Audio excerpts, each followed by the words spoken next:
नमस्कार दोस्तों, बहुत बहुत स्वागत है आप सभी का आपके अपने इस YouTube चैनल विधिटेरिया में। दोस्तों मैं हूं एडवोकेट मंजीत त्रिपाठी। दोस्तों आज के इस वीडियो में हम लोग डिस्कस करेंगे कि अगर आपकी प्रॉपर्टी पे सिंबॉलिक पोजीशन हो गया है, आपने कोई भी अपनी प्रॉपर्टी, चाहे वो आपके घर की प्रॉपर्टी हो सकती है, हो सकता है आपका दुकान हो सकता है या कोई खाली प्लॉट हो सकता है, आपने उसको मॉर्गेज करके बंधक रख करके बैंक से आपने लोन ले लिया, या तो बिजनेस करने के लिए या फिर अपना घर बनाने के लिए।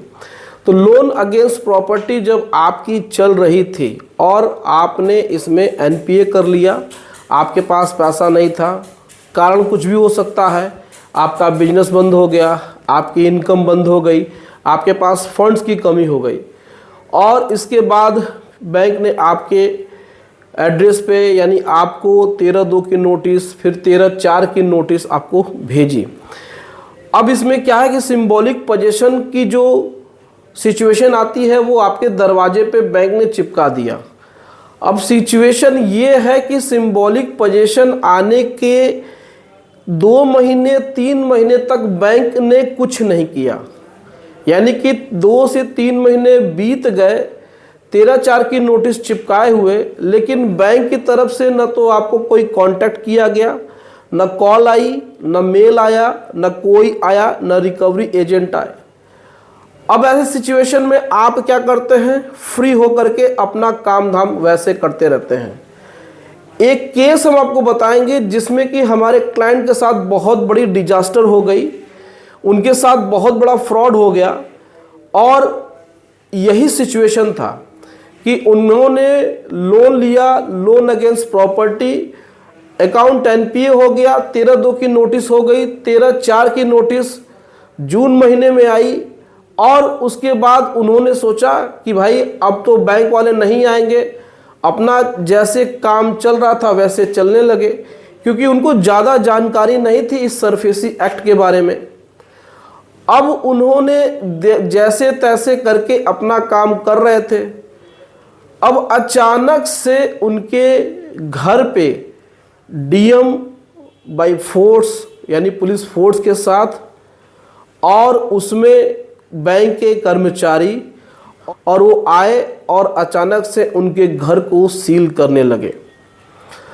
अब इस बात को देख करके वो एकदम डर गए, सहम गए। उन्होंने कहा कि सर हमें तो कोई नोटिस नहीं मिली। लेकिन जब उन्होंने डीएम से पूछा तो डीएम ने कहा कि आपके खिलाफ बैंक ने सेक्शन 14 में एप्लीकेशन फाइल कर दिया था और इस पर ऑर्डर भी हो गया था। ऑर्डर में तकरीबन 20 दिन डिले भी हुआ था, लेकिन 20 दिन के बाद हम आ रहे हैं पोजीशन लेने के लिए, तो आपको जल्द से जल्द ये मकान खाली करना पड़ेगा। तो हमारे जो व्यूअर हैं उनको 4 घंटे का टाइम दिया गया कि आप अपने घर में से बच्चों के कपड़े, बच्चों के दवा, बच्चों का स्टडी जो मटेरियल है, यानी कि जो कॉपी है, किताब है, और खाने की चीज़ें, गैस सिलेंडर, ये सारे लेकर के आप 4 घंटे में निकल जाइए। बाकी सामान को आप छोड़ दीजिए, हम इस पर सील करने जा रहे हैं, और आपकी प्रॉपर्टी का ऑक्शन हो गया है। ये ऑक्शन परचेजर है, इनको चाबी हैंडओवर करना है। तो मेरा कहने का मतलब ये है, इस सारी चीज़ों को बताने का मतलब ये है कि अगर आपके पास 13/2 की नोटिस और 13/4 की नोटिस आ गई है, तो थोड़ा सा तो आपको अपने विवेक का काम लेना पड़ेगा, थोड़ा सा आपको दौड़ना पड़ेगा, बैंक में जाकर के बातचीत करनी पड़ेगी, आपको अपने जो डीएम का कार्यालय है वहाँ पर एडीएम फाइनेंस बैठते हैं, उनके कार्यालय में जा कर के एक एडवोकेट करके आपको टाइम टू टाइम पता करते रहना चाहिए कि क्या बैंक ने सेक्शन 14 के लिए एप्लीकेशन फाइल किया है कि नहीं किया है। देखिए बैंक वाले बहुत ही चालाक होते हैं, वो आपको 13/4 की नोटिस देने के बाद फिर कोई नोटिस देते नहीं हैं। वो आपको लाख आप उनसे कहे कि हमारा ये कंज्यूमर राइट है, ये हमारा कस्टमर राइट है, आप अपने राइट को लेकर के हाई कोर्ट या डीआरटी में आप केस लड़ते रहिए, लेकिन मॉर्गेज प्रॉपर्टी पे एक बार सिंबॉलिक पोजीशन हो गया तो उस पर डीएम ऑर्डर होना तय है। अगर आप इसके संबंध में थोड़ा सा भी जागरूक नहीं है, थोड़ा सा भी कॉन्शियस नहीं है, तो आपकी प्रॉपर्टी आपके हाथ से निकल सकती है, बैंक नीलाम करवा सकता है। अब आप न्यूज़पेपर रोज़ तो पढ़ते नहीं होंगे, या फिर बैंक ऐसे न्यूज़पेपर में गजट करा दी है जो आप तक नहीं पहुंच रहा है। सेल नोटिस वो आपको हो सकता है मेल पे दिए या नहीं भी दिए, तो भी बैंक के पास ये राइट बचता है कि जो प्रॉपर्टी मॉर्गेज की गई है उसका वो ऑक्शन करके अपना पैसा वसूल लें। यही लोन एग्रीमेंट में लिखा जाता है। लेकिन आप लोन लेते समय केवल एग्रीमेंट पे साइन करते जाते हैं, आप उस टर्म एंड कंडीशन को नहीं पढ़ते हैं। हालांकि बहुत लोग नहीं पढ़ते हैं। तो आपकी इसमें गलती थोड़ी सी यही है कि जब बैंक की 13/4 की नोटिस आई तो फिर आप उस पर भी नहीं चेते, आपने उस पर भी ध्यान नहीं दिया। आप घर पे पड़े रहे और आप सोचते रहे कि बैंक वाला ही आकर के सेटलमेंट करेगा।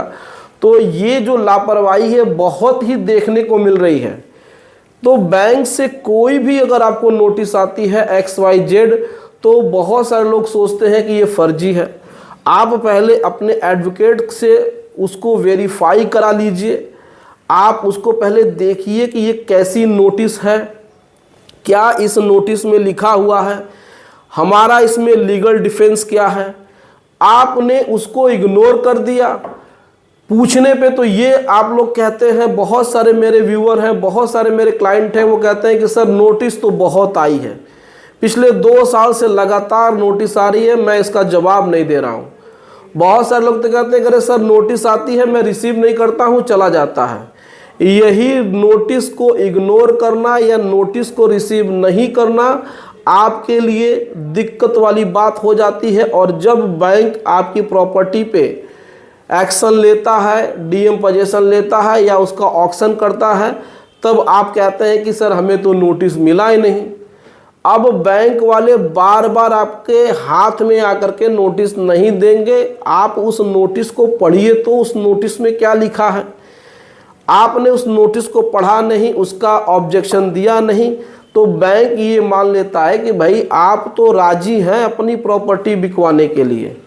तो आप सभी से अपील यही रहेगी कि अगर कोई भी नोटिस आती है तो उस नोटिस को खुद पढ़िए, नहीं समझ में आता है एडवोकेट से पढ़ाइए और उसका जवाब दीजिए। खुद जाकर के बैंक में मिलिए।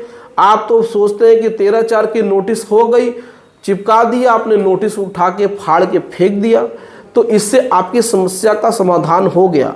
इससे आपकी समस्या का समाधान नहीं हुआ, आप उस समस्या से बचिए नहीं या फिर उससे आप बरी नहीं हुए। तो ऐसी सिचुएशन में जब भी आपके पास नोटिस आए तो उस नोटिस का जवाब दीजिए। अब हालांकि आनंद फानन में हमारे जो क्लाइंट थे उनका काम कराया गया, उनको सेटलमेंट के रास्ते पे ले जाया गया, बैंक एग्री है। अब ये 5 जनवरी को उनका सेटलमेंट हो जाएगा। लेकिन आप लोग थोड़ा सा अवेयर रहिए, इसीलिए मुझे ये वीडियो बनाना पड़ा कि आप लोग ऐसी गलती मत करिए। उम्मीद है कि ये जानकारी आपको पसंद आई होगी। वीडियो अच्छी लगी हो तो वीडियो को लाइक ज़रूर कर दीजिएगा। इसे उन लोगों तक भी शेयर कर दीजिएगा जो कि मॉर्गेज लोन लेकर के बैठे हुए हैं, जिनको कि इसके बारे में कुछ भी नहीं पता है, सरफेसी एक्ट के बारे में XYZ कुछ भी नहीं पता है। और हमारे चैनल को सब्सक्राइब करके हमें सपोर्ट ज़रूर प्रदान करिएगा। चलिए मिलते हैं अगली वीडियो में एक नए टॉपिक के साथ। तब तक आप अपना और अपने पूरे परिवार का ध्यान ज़रूर रखिए। Thank you so much. जय हिंद दोस्तों।